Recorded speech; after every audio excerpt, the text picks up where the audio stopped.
यह एक बूढ़े खलीफ और एक कुंवारी लड़की की कहानी है जो एक खौफनाक जंगल की दास्तान है। इस जंगल में एक बूढ़ा खलीफ अपनी कुटिया में रहता था।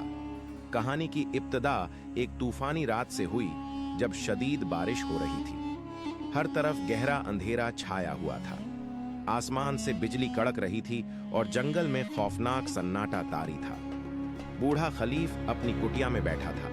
उसने दरवाजा मजबूती से बंद कर रखा था ताकि बारिश और तूफान से महफूज रहे। अचानक कुटिया के दरवाजे पर दस्तक हुई। बूढ़ा खलीफ हैरान हुआ कि उस गहरी रात और खौफनाक जंगल में कौन आ सकता है। उसने हिम्मत करके दरवाजा खोला तो देखा कि एक खूबसूरत और नौजवान कुंवारी लड़की बाहर खड़ी है। उसके कपड़े बारिश में भीग चुके थे और उसका जिस्म कांप रहा था। वह जवानी के उरूज पर थी। बूढ़े खलीफ ने हैरत से पूछा, ए लड़की, तुम कौन हो और इस खौफनाक जंगल में ऐसी तूफानी रात को क्या कर रही हो? लड़की ने खौफदा लहजे में जवाब दिया, बाबा जी, मैं इस जंगल के करीब वाले गांव से हूं। मैं बहुत डर गई हूं। वह कांपते हुए बोली, मेरे पीछे कुछ लोग पड़े हैं जो मुझे मारना चाहते हैं। बूढ़े खलीफ ने लड़की को फौरन अंदर बुलाकर बैठाया और तसल्ली दी। फिर उसने लड़की से उसकी पूरी कहानी पूछी। लड़की ने कांपते हुए बताया, मैं गांव के राजा की बेटी हूं। मेरा नाम कविता है। मेरे माँ बाप इस दुनिया से जा चुके हैं। जब से वह गए, कुछ लोग मेरी खूबसूरती पर फरिफ्ता हैं। वह मुझे पकड़कर मेरी इज्जत लूटना चाहते हैं। मैं अपनी इज्जत बचाने के लिए आपके पास भागकर आई हूं।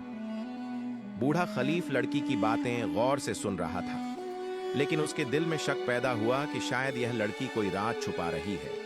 उसने सोचा कि शायद उसके आने के पीछे कोई और मकसद हो। बूढ़ा खलीफ और कविता कुटिया के अंदर बैठे थे, जहां एक कोने में दिया जल रहा था। दिए की मध्यम रोशनी कुटिया में फैली हुई थी। बाहर तेज बारिश और तूफान जारी था और हर तरफ अंधेरा छाया हुआ था। बूढ़ा खलीफ बरसों से तन्हा रहा था, लेकिन आज उसकी कुटिया में एक इंतहाई खूबसूरत लड़की मौजूद थी।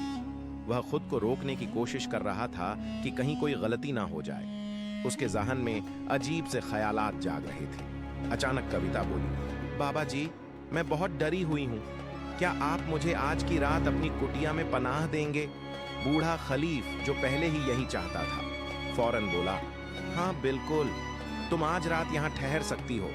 रात गहरी हो चुकी थी और तूफानी बारिश रुकने का नाम नहीं ले रही थी। कविता छठाई पर लेटकर सोने की कोशिश कर रही थी, लेकिन बूढ़े खलीफ को नींद नहीं आ रही थी।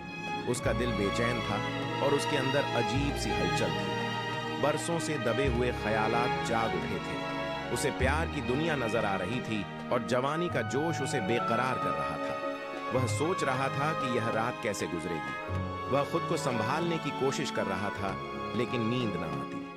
उसका दिल और बेकरार हो गया। अचानक किसी के रोने की आवाज आई। वह चौंक गया और फौरन कविता के पास गया। उसने देखा कि कविता रो रही थी। बूढ़े खलीफ ने पूछा, ऐ कविता, क्या हुआ? तुम क्यों रो रही हो? कविता ने डरते हुए कहा, मेरे साथ कुछ ऐसा हुआ है जो मैं किसी को नहीं बता सकती। यह सुनकर बूढ़ा खलीफ हैरान हुआ और बोला, ऐसी क्या बात है जो तुम मुझसे छुपा रही हो? कौन सा राज? कविता ने कांपते हुए कहा, मैं कोई अच्छी लड़की नहीं हूं। मैं एक बुरी लड़की हूं। मैं अच्छे काम नहीं करती। मैं बहुत प्यासी हूं। फिर उसने ऐसी बात कही कि बूढ़े खलीफ का खून खुश हो गया। वह बोली, मैं कोई आम लड़की नहीं, मैं एक भटकी हुई रूह हूं।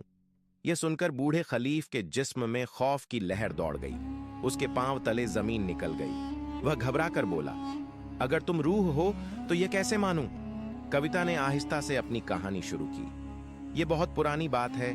मैं बनारस की एक रानी थी। एक शख्स जिसका नाम रघु था मुझसे शादी करना चाहता था, लेकिन मैं उसे पसंद नहीं करती थी। उसने मुझे हासिल करने के लिए काला जादू किया। मैं उसके जाल में फंस गई और उसने जबरदस्ती मुंह से शादी कर ली, लेकिन मैंने उसे अपनी इज्जत पर हाथ नहीं डालने दिया। शादी की पहली रात मैंने उसे करीब नहीं आने दिया। इस पर वह गुस्से में आ गया और उसने मुझे मार डाला। मरते वक्त उसने कहा कि मेरी रूह तब तक आजाद नहीं होगी जब तक मैं किसी नेक खलीफ के साथ हमबिस्तर ना हो जाऊं। यह सुनकर बूढ़े खलीफ का दिल जोर जोर से धड़कने लगा। कविता ने उसका हाथ पकड़कर कहा, मैं सच कह रही हूं, अगर तुम आज रात मेरे साथ ना सोए तो मैं हमेशा इस जंगल में भटकती रहूंगी और मेरी रूह को कभी सुकून नहीं मिलेगा। कविता अपने नरम हाथों से उसे छू रही थी, लेकिन बूढ़ा खलीफ परेशानी में था। इतने में बाहर से एक भयानक आवाज आई। बूढ़ा खलीफ फौरन उठा और कुटिया के बाहर आया। उसने पलटकर कुटिया के अंदर देखा, लेकिन सविता खामोश खड़ी थी। अचानक एक साए ने करीब आकर गरजदार आवाज में कहा, मैं वही हूं जिसने इस लड़की को तुम्हारे पास भेजा। ये वही साया था जिसने काला जादू किया था। साया हंसने लगा और बोला, बूढ़े खलीफ, तुम मेरे जाल में फंस चुके हो, अब तुम भटक चुके हो। बूढ़े खलीफ ने कहा, तुम्हारा काला जादू मुझ पर नहीं चलेगा। तुमने सोचा कि मैं खूबसूरत लड़की देखकर भटक जाऊंगा, लेकिन नहीं। यह सुनकर कविता ने नजरें झुका लीं, जैसे वह शर्मिंदा हो। साया चीखा और बोला, तुम्हारे अंदर भी इंसानों वाले जज्बात हैं, तुम मेरे जाल से नहीं बच सकते। बूढ़े खलीफ ने आंखें बंद की, ऊपर देखा और फिर बोला, ऐ शैतान, मैं तुम्हारे फरेब में नहीं आऊंगा। वह सोचने लगा कि वह क्या कर रहा था। क्या वह इस साए को हरा पाएगा? क्या कविता आजाद हो सकेगी, या यह काला जादू सब पर भारी पड़ेगा? उसने कविता से कहा, अपने अंदर झांक कर देखो कि तुम क्या करने वाली थी। मैंने कभी किसी की तरफ बुरी नजर से नहीं देखा।